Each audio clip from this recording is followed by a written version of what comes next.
চকলেটের জাদু।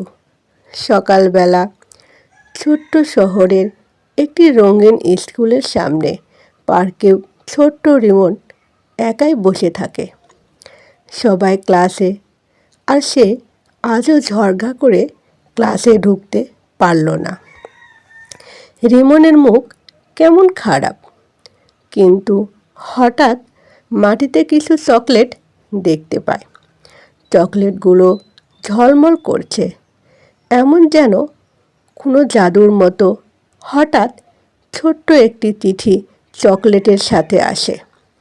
যারা এই চকলেট খাবে তারা আজ হাসবে আর একে অপরের বন্ধু হয়ে যাবে। রিমন প্রথমে হাসে,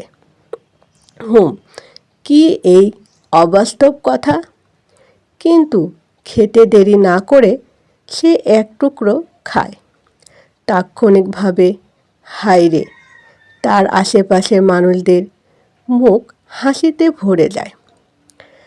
পার্কের পুরনো কুকুরও হালকা লাফ দিয়ে আনন্দে ঘুরছে। রিমন ভাবতে থাকে, আমার হাতেই কি জাদু। পরদিন সে স্কুলে যায়। নিজের লাঞ্চ বক্স খুলে চকলেট বের করে।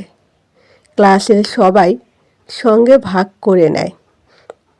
হঠাৎ রিমনের মন ভরে যায় আনন্দে। সবাই হাসছে, খেলা করছে, আর ছোট্ট ছোট ঝগড়া, বিরক্তি সব ধীরে ধীরে কমে যায়।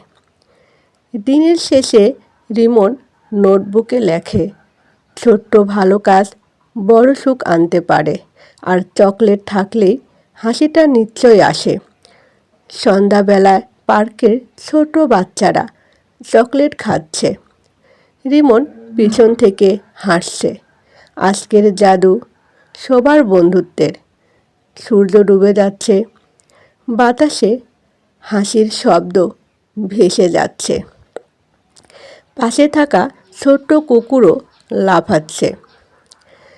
মুখে হাসি রাখো, হৃদয়ও রাখো, ছোট্ট জাদু বড় আনন্দ।